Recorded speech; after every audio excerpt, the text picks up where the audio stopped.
Shalom peuple de Dieu, je suis très content de vous retrouver encore une fois dans Méditons simplement, une émission qui vous initie à la méditation. Mais je ne pense pas, Pasteur Gloria, que nous sommes toujours dans l'initiation. nous sommes maintenant dedans en fait. Nous sommes très heureux de vous retrouver comme d'habitude avec Pasteur Gloria. Shalom. Elle est très contente de vous retrouver aujourd'hui. Et puis, pour vous, aujourd'hui, nous recevons le révérend Arnold Bissach. Yes. Shalom, révérend. Shalom, pasteur. Shalom, pasteur. Shalom. Donc, vous voyez qu'il y a du blanc, il y a un peu de teint clair qui vient mettre de l'équilibre dans le plateau. Donc, peuple de Dieu, nous sommes très contents de vous recevoir. Maman Glo, je suis très content de te voir encore. Merci, pasteur. Moi également. Je crois qu'il faut qu'on échange de place. Prochainement, oui. Voilà, vraiment, on est bénis. Alors, découvrons ensemble le révérend Arnold. Le révérend Arnold, vous êtes qui? Déjà, voilà. je tiens déjà à vous remercier voilà. pour cette invitation, pasteur Sam, pasteur Gloria. C'est vraiment un privilège, un honneur pour moi d'être là. Vous savez, on ne donne pas la chair à tout le monde. Et je pense qu'on ne donne pas non plus la chaise à tout le monde. Et avoir cette opportunité pour pouvoir discuter, échanger sur la parole, c'est vraiment un privilège. Et je tiens encore à vous remercier par rapport à ça. Merci. Alors, qui je suis? Je suis un frère, un chrétien. Je me nomme, comme vous l'avez dit, Arnold. Je suis de formation médicale. Je suis docteur en médecine. J'ai un master en business et administration. Je suis manager aussi. Je suis en même temps aussi visionnaire du ministère international La Maison de Prière. Je suis marié à une charmante demoiselle qui s'appelle, ou plutôt dame, puisqu'on ne dit plus demoiselle, qui s'appelle Sabrina, que je salue déjà à l'arrivée, Isachi. Et je suis ravi d'être là. C'est moi en 2-3 petits. Maman Sabrina, si vous me suivez, nous vous saluons, nous vous aimons beaucoup. Donc, gloire au Seigneur. Alors, cher peuple de Dieu, prenez votre calepin, prenez votre stylo, nous allons décoller avec le moment. Et la Bible, pasteur. J'ai oublié la Bible. Oui, calepin, stylo, Bible. Calepin, stylo, Bible. Les 3 éléments de méditation. Toujours. Voilà. Donc, prenez votre calepin, votre stylo, votre Bible. Ouais. Votre Bible. Et donc, nous allons nous lancer. J'insiste, je répète encore comme je le répète pour chaque émission. Prenez dans votre calepin, tracez une ligne au milieu. De l'autre côté, vous écrivez les commentaires que nous sommes en train de faire. Et de l'autre côté, vous écrivez vos propres commentaires. Ouais. Nous aurons des questions à poser. Et pour chaque question, nous allons donner des réponses. Et c'est comme ça que vous devez faire à chaque fois que vous méditez la parole de Dieu. Essayez de répondre à des questions qui sont posées. Il faut toujours le faire. On suppose que vous avez prié. Oui. Nous avons prié, c'est pas nous, mais c'est les caméramans qui ont manqué de nous prendre pendant qu'on priait. Mais nous avons prié. Mais nous avons prié, rassurez-vous. Yes. Alors, rubrique texte du jour.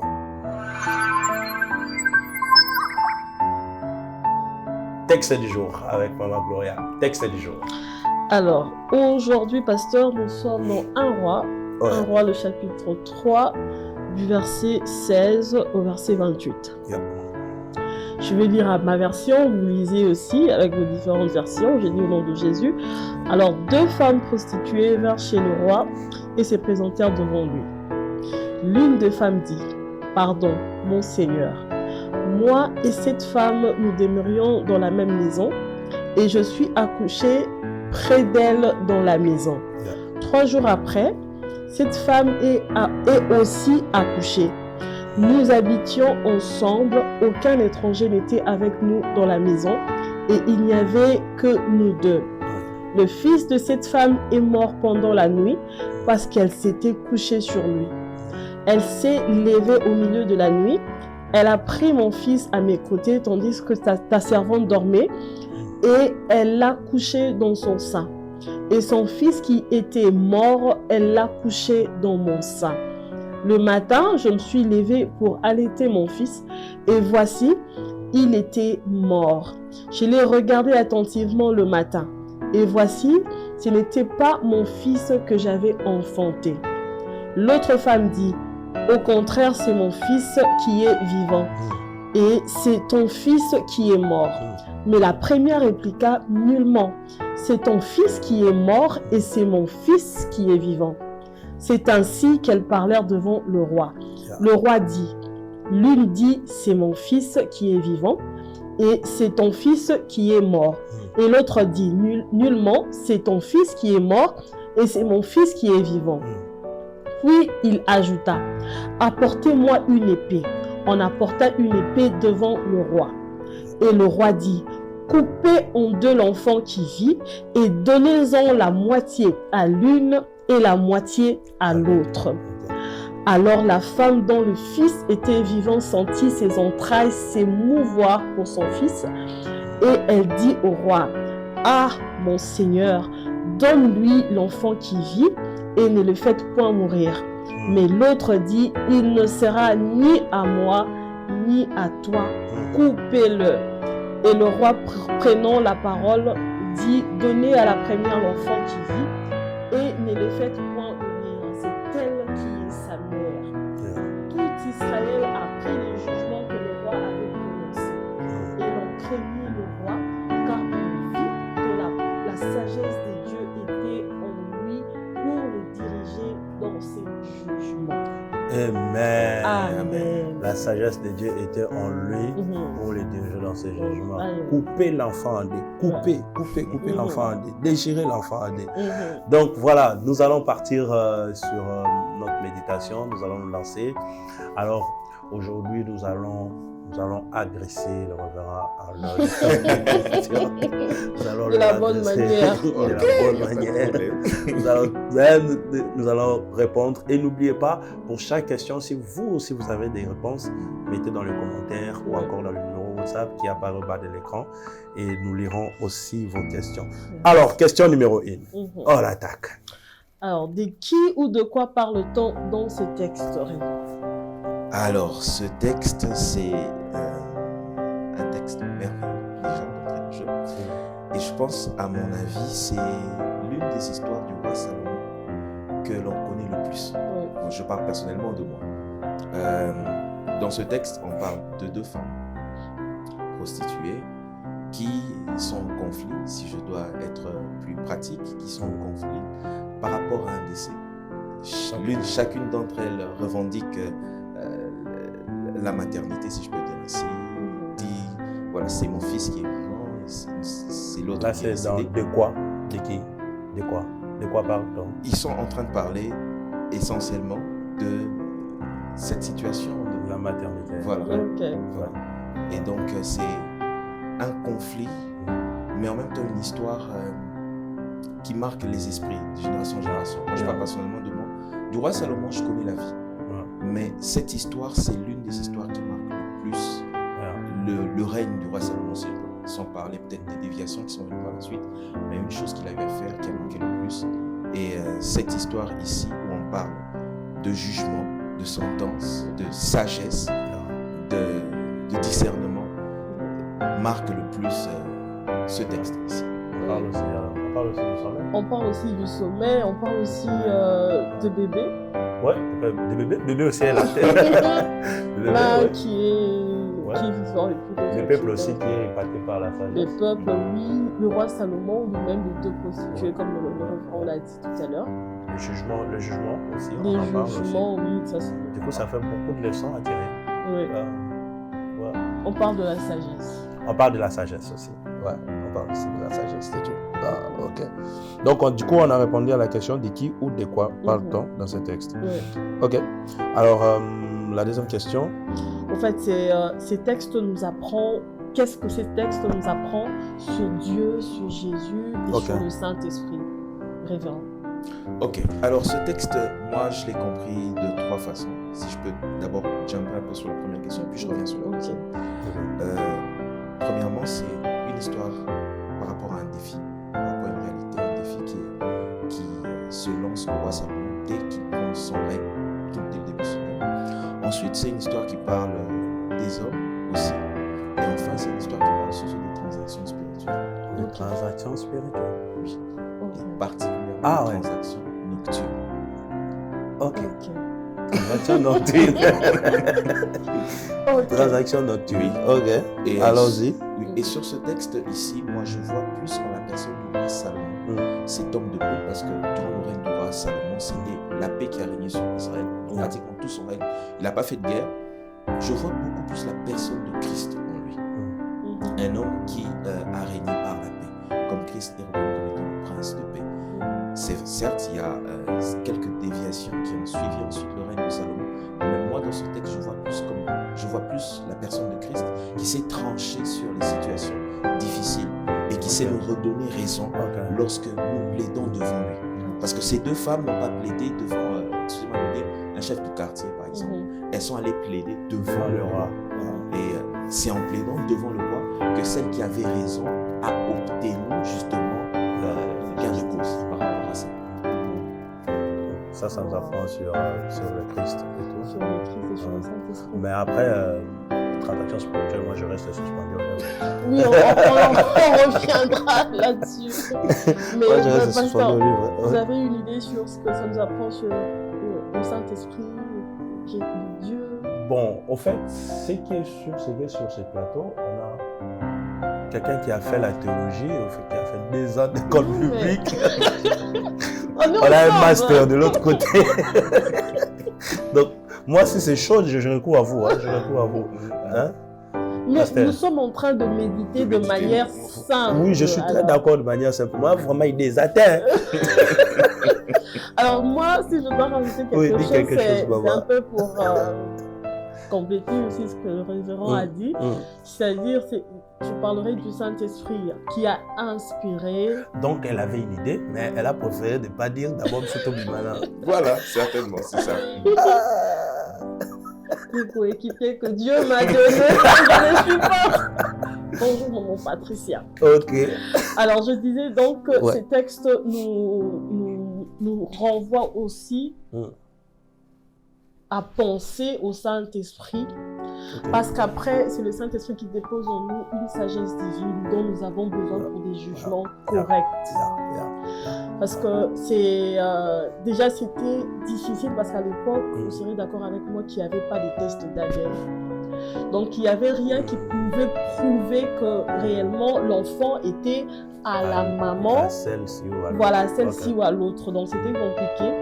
Mais au travers d'une façon de faire les choses, le docteur, le roi a pu déceler quelle était la vraie mère du bébé.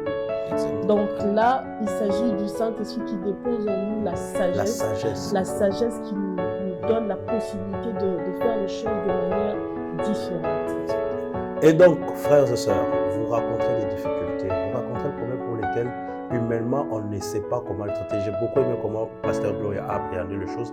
Il dit, à l'époque, c'était difficile de faire le test ADN. Ça veut dire que c'était un casus pour le roi.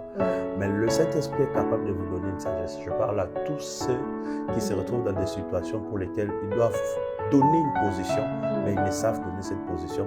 Recourez au Saint-Esprit, il vous donnera la sagesse qu'il faut. Exactement. Ça, vraiment, je suis très d'accord avec. Alors, on peut aller profond. Donc, on a parlé de ce texte nous apprend sur Dieu, sur Christ. Et puis, sur Dieu, on en a parlé aussi. Non, Dieu, oui. Non, Christ et le Saint-Esprit. Christ et le Saint-Esprit. Christ ici, le Saint-Esprit. Voilà. C'est tellement clair. Voilà. Voilà. Non, mais après, c'est chaud, hein? C'est très chaud, c'est très chaud. Mais est-ce qu'on est obligé de trouver les réponses à tout? Non. Après, ceux qui nous suivent aussi, si vous trouvez une réponse... Chers téléspectateurs, j'ai toujours été avec vous. Est-ce que vous pouvez me sortir de cette situation? Vous écrivez dans le commentaire. Voilà, écrivez dans le commentaire qu'est-ce que ce texte vous apprend sur Dieu. Mais n'oubliez pas, il y a une chose que j'aime beaucoup. Ces textes nous permettent de comprendre, et c'est même une assurance, c'est que quand Dieu te donne une mission, que tu le veuilles ou pas, il te donne les compétences qu'il faut. Exactement. Parce que c'est Dieu qui a commencé l'affaire là avec Salomon. Ouais. C'est Dieu qui a demandé à Salomon de lui demander ce qu'il veut. Et Salomon a demandé la sagesse. Salomon n'avait aucun outil capable de mesurer que Dieu m'a réellement donné la sagesse. Il n'en avait pas. Comment pouvait-il mesurer que vraiment ce que j'ai demandé à Dieu, il m'a donné? C'est différent quand je demande à Dieu une voiture, je parle pour la voiture. Quand je demande à Dieu un ordinateur, je vois. Mais comment il va vérifier la sagesse? Donc, il devait se retrouver devant des situations pareilles. Et pour moi, ce jugement que Salomon a donné est une preuve de la fidélité de Dieu. Vous voyez? Donc, je me retrouve devant une situation compliquée. J'ai demandé à Dieu, j'ai confiance en Dieu. Et je me dis, Dieu ne m'abandonnera pas. Dieu va venir, il va aider, il va donner ce qu'il t'a donné comme tâche, il te donnera ce qu'il faut pour l'accomplir. Et il faut préciser que après ces jugements, tout le peuple a su que Salomon avait reçu la sagesse surnaturelle. Oh yeah. Yeah, parce que c'était tellement évident. Exactement. Ouais. Moi, ça me donne envie de dire que Dieu fasse asseoir ma renommée par la sagesse. Yes. Exactement. Et même pour aller dans le même ordre d'idée, en fait, ça part d'une demande de Salomon. Salomon avait demandé un cœur capable de juger et de discerner. Et Dieu lui donne la sagesse. Et la première réponse de Dieu, ça comme vous le dites, pasteur, c'est que Dieu emmène un défi devant lui. Comment Dieu amène un défi devant lui. Mais déjà, moi, je voudrais quand même juste répondre un peu. Pourquoi la sagesse? Je crois que les téléspectateurs peuvent répondre. Ok, parce qu'après, moi, j'ai juste une petite idée. Hein. Ça, c'est quelque chose que mon mari me dit souvent. C'est-à-dire, l'intelligence te donne la capacité de gérer les situations, de gérer les cas compliqués, les problèmes, tout. Mais la sagesse te permet d'éviter tout ça. C'est-à-dire, la sagesse te fait, ça te fait gagner du temps. Ok, ça te fait gagner du temps. Nous avons besoin de la sagesse. Je crois que voilà pourquoi Salomon a eu besoin de la sagesse, parce qu'après, il était bénéficiaire d'un trône, d'un trône de son père qui était déjà puissant, qui était déjà assis, et il avait besoin de quelque chose de plus, peut-être que son papa n'avait pas. Voilà pourquoi il avait fait appel à la sagesse. Et voilà. Et donc, moi, j'aimerais quand même exhorter quelqu'un ce soir ou bien le matin, je ne sais pas à quel moment de la journée vous allez me suivre, que vous avez besoin de la sagesse dans tout ce que vous faites. Comme j'ai dit tout à l'heure, être intelligent, c'est bien parce que Dieu dépose en chacun de nous l'intelligence qui nous donne la possibilité de faire beaucoup de choses, mais la sagesse te fait gagner du temps. La sagesse t'épargne des situations, la sagesse t'épargne certains problèmes, que tu pouvais peut-être, je ne sais pas, mais nous avons besoin de la sagesse. Et si vous n'en avez pas, demandez-les à Dieu, demandez-les au Saint-Esprit. C'est d'ailleurs Dieu lui-même qui nous demande de pouvoir revenir vers lui pour la sagesse, pour ceux-là qui... On va se calmer. Le pasteur est déjà sur l'estrade. Je vous rappelle qu'elle est pasteur des ministères.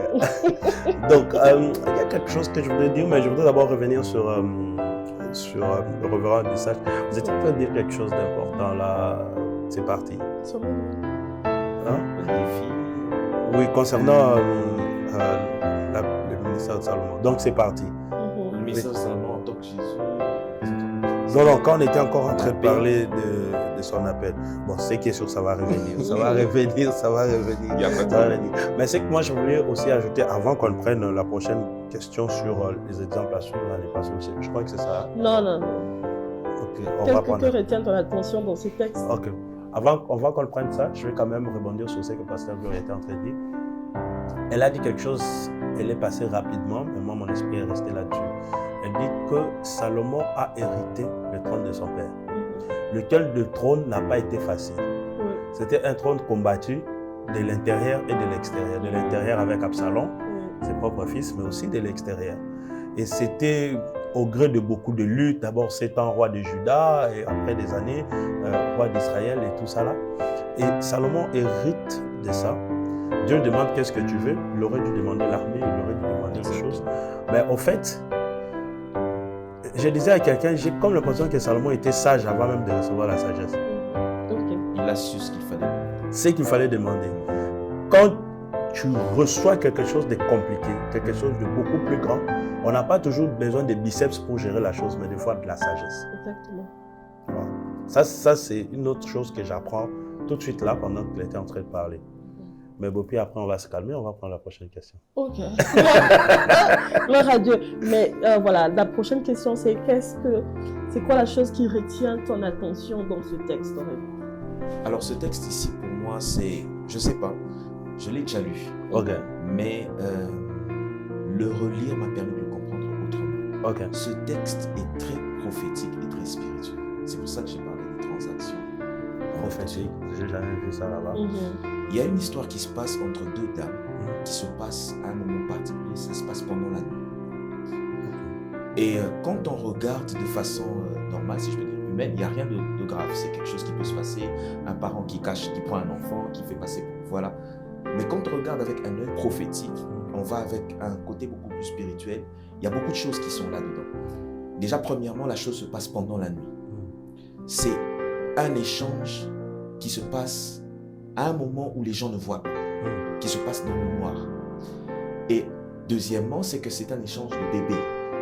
Et vous savez comme moi que très souvent, quand on parle de bébé, on ne fait pas souvent allusion simplement à un simple bébé, un simple nourrisson, un enfant, mais on voit beaucoup plus les dons, les grâces.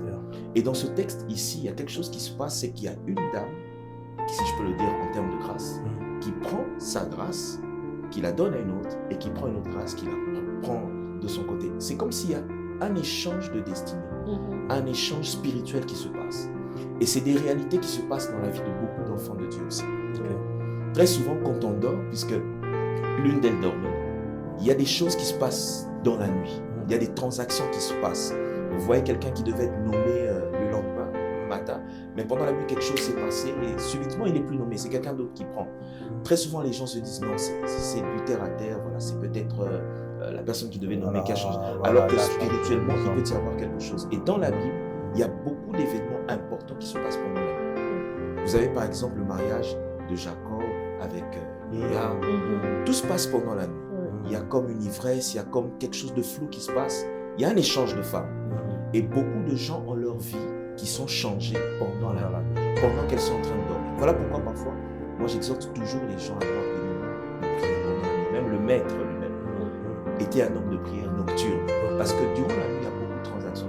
Je vais peut-être vous raconter cette petite anecdote. Je me rappelle à l'époque, je suivais encore les matchs. Il y a un match un match de football devait se jouer au Stade Amitié.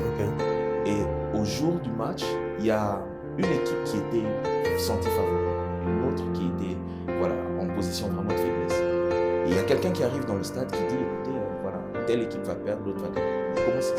Comment tu connais le score? Je connais le score parce que tout s'est passé la nuit. J'étais ici, on sait comment les choses se sont passées. Et voilà. Et exactement ce qu'il avait dit, c'est ce qui est arrivé durant la journée. Et donc, ce texte, pour moi, c'est vraiment l'un des textes les plus spirituels du règne du roi Salomon. Et il enseigne beaucoup de choses. Et moi, s'il faut aller même... en fait, lui, il est resté sur la nuit physique. Moi, je voudrais même aller sur la nuit spirituelle. Pour parler de l'aspect sommeil spirituel. Exactement. Physiquement, l'aspect que le révérend Vicky Dissachi a évoqué, Arnold, c'est que pendant la nuit, nous dormons et des fois quand vous dormez, il y a des choses qui se font, il y a des transactions qui se font, il y a des échanges spirituels qui se font. C'est comme pour dire qu'il faut aussi savoir posséder les nuits. Exactement. C'est ce qui s'est passé avec Jacob. Jacob s'est retrouvé 20 ans, il a subi 20 ans de travaux parce que pendant la nuit, on l'avait échangé une femme. Maintenant, l'aspect de choses que moi je peux aussi prendre, c'est l'aspect sommeil spirituel.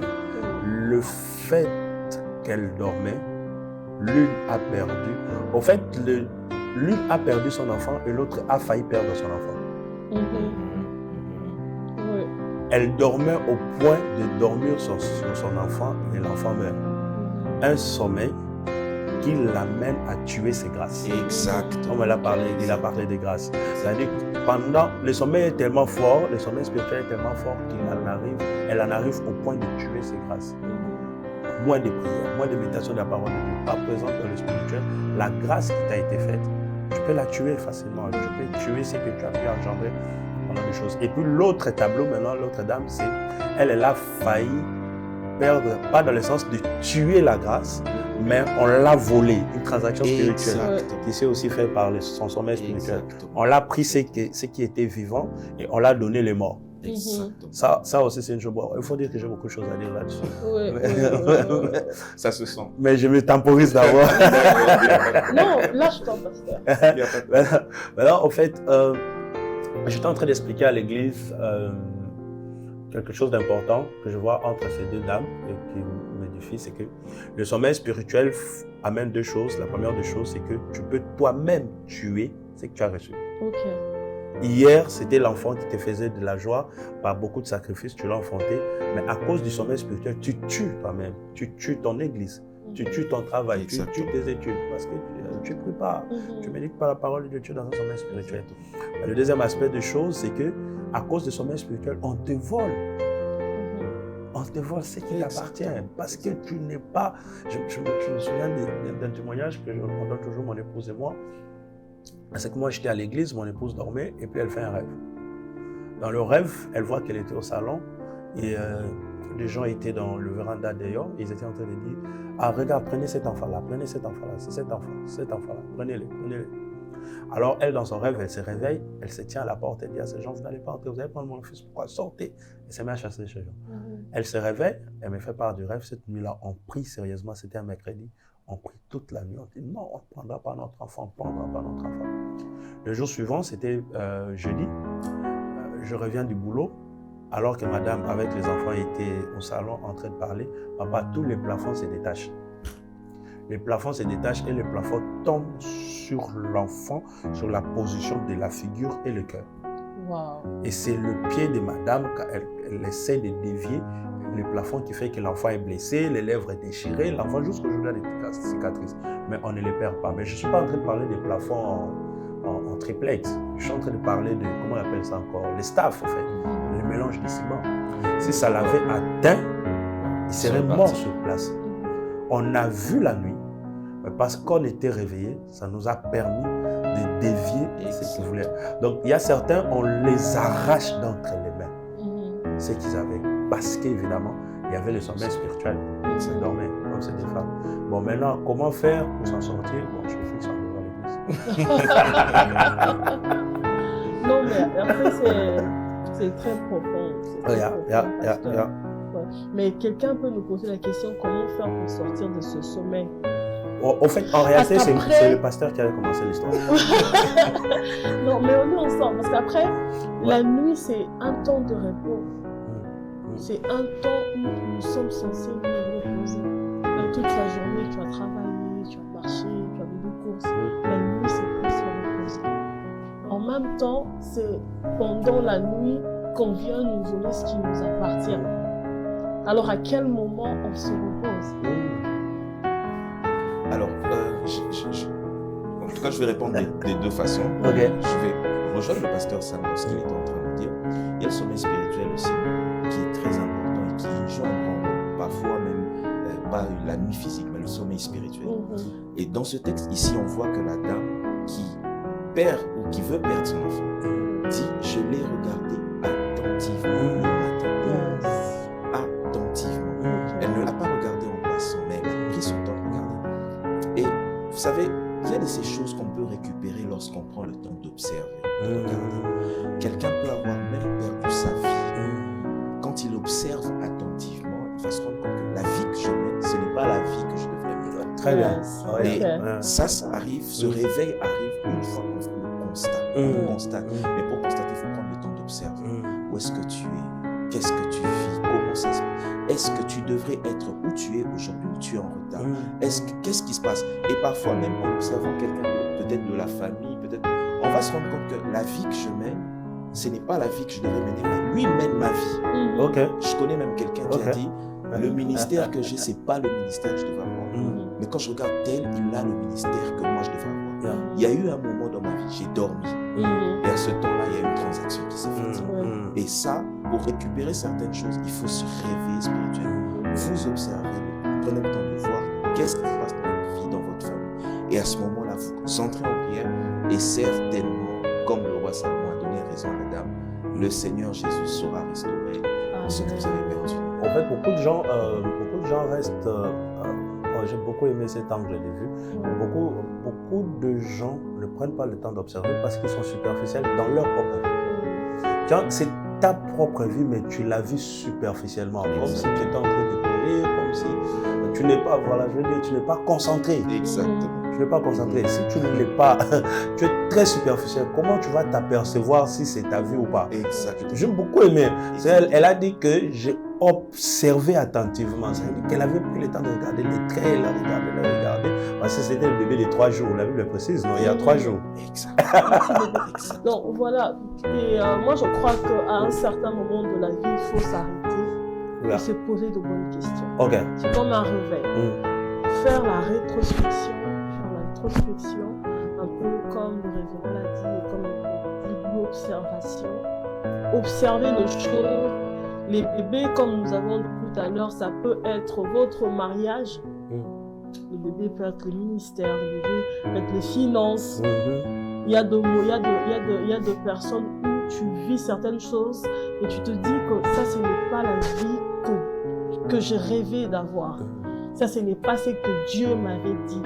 Ça, ce n'est pas les promesses que j'ai reçues de Dieu. Voilà. Donc, à un moment de la vie, il faut s'arrêter, se poser de bonnes questions. Et c'est là que lorsque on se pose de bonnes questions, on se rend compte de la chose que nous vivons, nous observons le bébé que nous avons entre nos mains. On se dit que ça, ce n'est pas mon bébé. Mon bébé, c'est celui-là qui est vivant. C'est là que nous entrons en action.